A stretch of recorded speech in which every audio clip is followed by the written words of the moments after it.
So, day 3.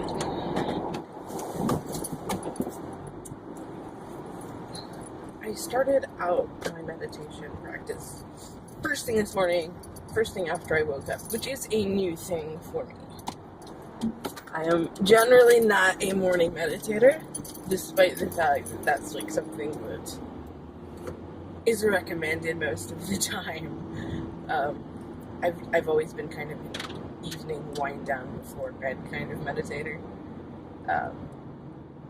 or just like randomly in the middle of the day, which there's nothing wrong with that as well, and I probably will continue to be that kind of person, but doing it first thing in the morning, like right after I woke up, before I did anything else, was incredibly new for me, and it was probably the most restless meditation I've ever done. This time, I'm steadily improving in terms of time. I made it 30 minutes this time. I wanted to quit, I think, every moment of that, but like I stuck it out that long. So, good job, me.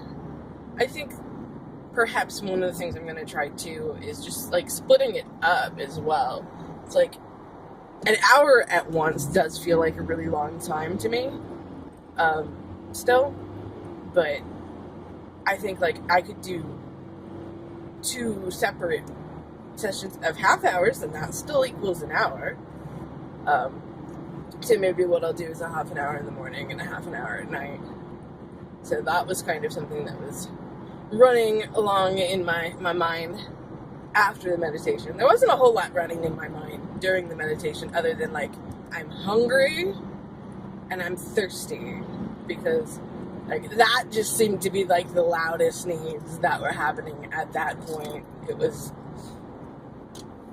kind of like, it was annoying, but actually it was less annoying than what usually happens, which is I just like lay there or sit there and complain about like every ache and pain in every muscle. So like it was uncomfortable, but it was like a tolerable kind of uncomfortable.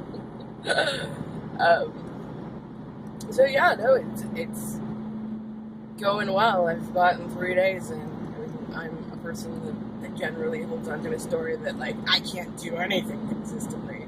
So the fact I got 3 days in is pretty good.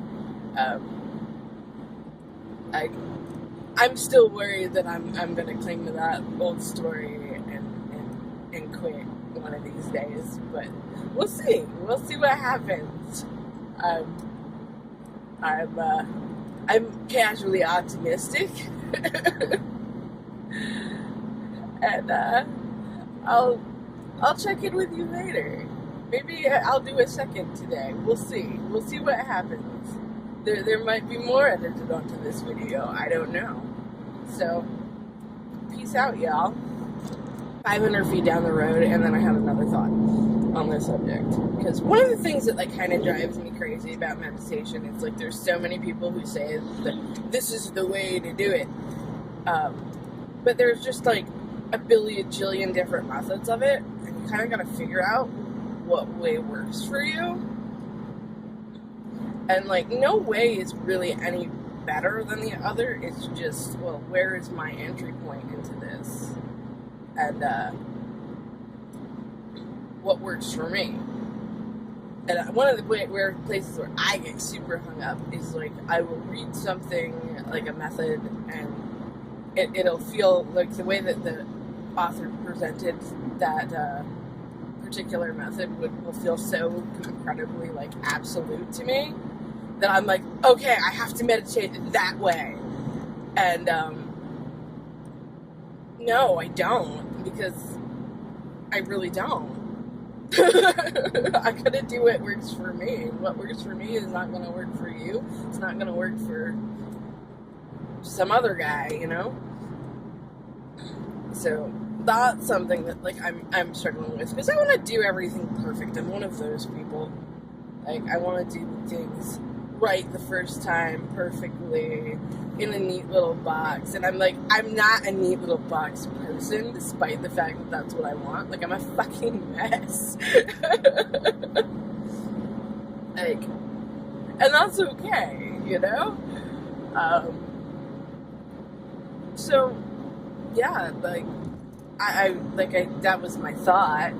I don't feel like I'm losing my point here, but yeah, like, I gotta do it my own way. And that's kind of what I'm discovering or realizing. Like, I don't feel like it's actually like that big of a realization. It's like I've always known that. It's just like I lose sight of that fairly frequently.